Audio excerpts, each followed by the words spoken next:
निठारी कांड।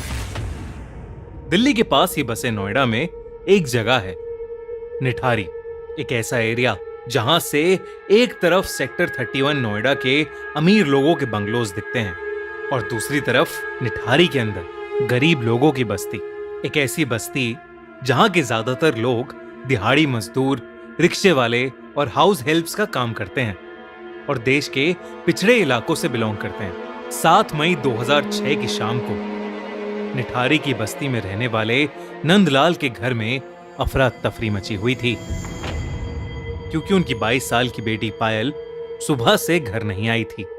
उसने अपने पिता से कहा था कि वो सेक्टर 31 की कोठी नंबर D5 में नौकरी के लिए जा रही है, पर जब से वो वहां गई थी उसका फोन स्विच्ड ऑफ जा रहा था। जब काफी देर तक वो घर नहीं आई तो उसके माता पिता बहुत डरने लगे, क्योंकि निठारी में पिछले 2 साल से कई छोटे बच्चे और जवान लोग गायब हो रहे थे। नंदलाल से और नहीं रहा गया और उसने खुद अपनी बेटी को ढूंढने का फैसला किया।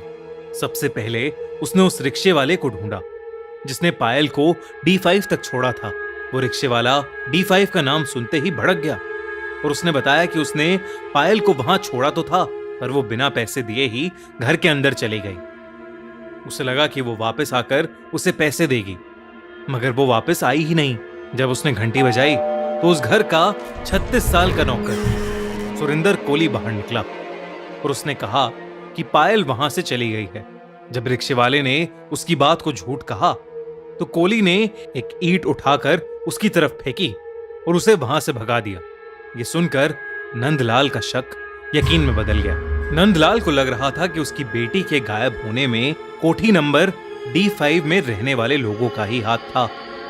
बिना देरी किए नंदलाल लोकल पुलिस स्टेशन चला गया, पर पुलिस वालों ने उसकी बात को टाल दिया, क्योंकि 2004 से निठारी में ऐसे कई केसेस उनके पास रोज आ रहे थे।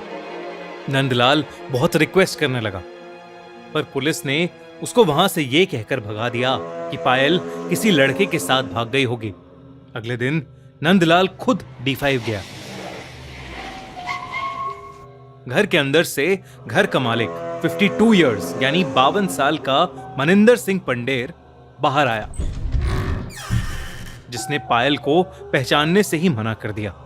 नंदलाल और उसकी बीवी पूरी तरह से टूट चुके थे, क्योंकि कोई भी उनकी मदद नहीं कर रहा था। वो दोनों पूरी रात बस रोते रहे और फिर नंदलाल ने डिसाइड किया कि चाहे कुछ भी हो जाए वो अपनी बेटी को ढूंढ कर ही रहेगा। उसके पास थोड़े पैसे जमा थे तो उसने एक वकील को हायर करके कोर्ट में अपील की। चीफ मजिस्ट्रेट ने उसका केस देखा और पुलिस को ऑर्डर किया कि वो उसकी FIR दर्ज करें और उस पर तुरंत एक्शन लें।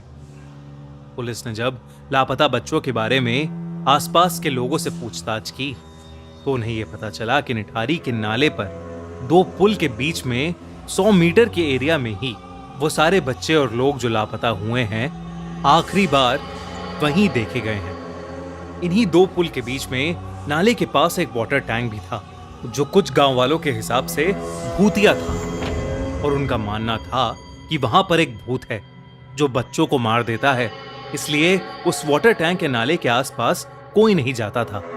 पुलिस ने उस 100 मीटर के स्ट्रेच को ब्लैक होल का नाम दे दिया और वो उसकी पेट्रोलिंग करने लगे, लेकिन उनकी पेट्रोलिंग के बावजूद भी वहां से बच्चे गायब होते रहे। पर वहां ऐसा क्या था? क्या सच में वहां कोई भूत था, या ये किसी गैंग या किसी सीरियल किलर का काम था? इस सवाल का जवाब उस वक्त किसी को नहीं मिल पा रहा था, क्योंकि पुलिस पर प्रेशर बहुत ज्यादा था। तो पुलिस ने पायल के फोन को ट्रैकिंग पर लगवाया और मनिंदर सिंह पंडेर को भी इंटेरोगेट किया, पर मनिंदर ने कहा कि वो पायल के गायब होने वाले दिन चंडीगढ़ में था और अपने पिता का अंतिम संस्कार कर रहा था, जिसका उसके पास प्रूफ भी था। जब चंडीगढ़ में होने का प्रूफ मनिंदर ने पुलिस को दिया तो पुलिस की इन्वेस्टिगेशन फिर से एक डेड एंड पर पहुंच गई। कई महीने बीत गए और नंदलाल और उसकी बीवी अपनी बेटी की याद में तड़पते रहे और निठारी से और भी बच्चे गायब होते रहे। लेकिन फिर एक दिन 26 दिसंबर 2006 को अचानक ही पायल का फोन स्विच ऑन हुआ और वो ट्रैकिंग रडार पर दिखने लगा। पुलिस ने फौरन उस फोन को ट्रैक किया। वो फोन एक रिक्शे वाले के पास मिला, जिसने बताया कि वो फोन उसने किसी और से खरीदा था, लेकिन उसमें सिम पहले से ही था। पुलिस ने जब सिम की इन्वेस्टिगेशन की तो ये सामने आया कि वो सिम सुरिंदर कोहली के नाम पर रजिस्टर्ड था। वही सुरिंदर कोहली जो मनिंदर सिंह पंडेर के घर पर काम करता था। 29 दिसंबर की रात को पुलिस ने सुरिंदर कोहली और मनिंदर सिंह पंडेर को उनके बंगले से अरेस्ट कर लिया। दोनों से पूछताछ करने के बाद पुलिस ऑफिसर्स शॉक में थे। वो तुरंत निठारी के पास बने उस नाले पर पहुंचे। जब वो उस नाले के अंदर घुसे तो उन्हें वहां जो मिला वो देखकर उनके रोंगटे खड़े हो गए। उस नाली में कई पॉलिथिन्स थीं, जिसमें छोटे बड़े ह्यूमन स्केलेटन्स यानी इंसानी कंकाल थे। एक लड़के का कटा हुआ सर, किसी के शरीर के टुकड़े और ढेर सारे बच्चों के कपड़े चप्पलें थीं, जो उन्हीं बच्चों की थीं जो लापता हुए थे। कुल मिला के उस नाले से 19 स्कल्स यानी 19 खोपड़ियां मिली। उन दोनों ने 19 लोगों का मर्डर किया था। पूछताछ में सुरिंदर कोहली ने पुलिस को बताया कि उसी ने पायल को मारा था। सुरिंदर ने पायल के ही दुपट्टे से उसका गला घोट दिया था और उसे मारने के बाद सुरिंदर ने लाश के कई टुकड़े किए और फिर वो उन्हें पकाकर खा गया। सुरिंदर ने यह भी बताया कि उसने ऐसा सभी छोटे बड़े बच्चों के साथ किया था। जब सुरिंदर पर ढेर सारे साइकोलॉजिकल टेस्ट हुए तो उसने ये भी कबूला कि उसके सपने में एक सफेद बालों वाली साड़ी पहनी हुई एक औरत आती थी, जो लोगों को मारने तक उसके साथ ही रहती थी। जब मनिंदर सिंह पंडेर से इन सब के बारे में पूछा गया तो उसने ये कहा कि वो आधे से ज्यादा टाइम घर के बाहर रहता था और उसे इन सब के बारे में कुछ नहीं पता था।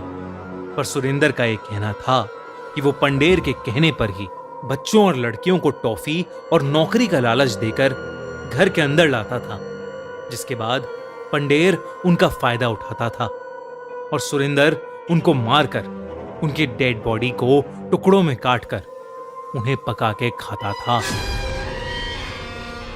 यह केस इतना भयानक था कि फौरन सीबीआई को ट्रांसफर किया गया। जब सीबीआई ने इन्वेस्टिगेट किया तो उन्हें और भी कई बातें पता चलीं।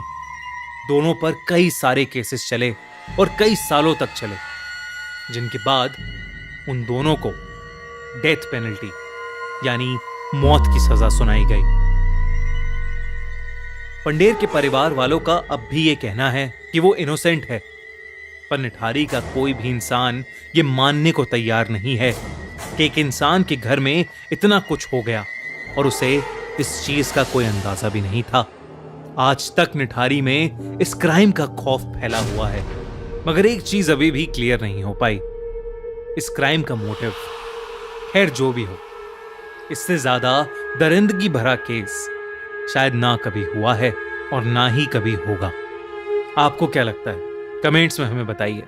और अगर आप चाहते हैं कि हम किसी क्रिमिनल केस को हमारे क्राइम शो में कवर करें तो हमें कमेंट्स में जरूर बताइए। अगर ये वीडियो अच्छी लगी तो हमारे नए channel the crime show by Khooni Monday को सब्सक्राइब करना मत भूलना।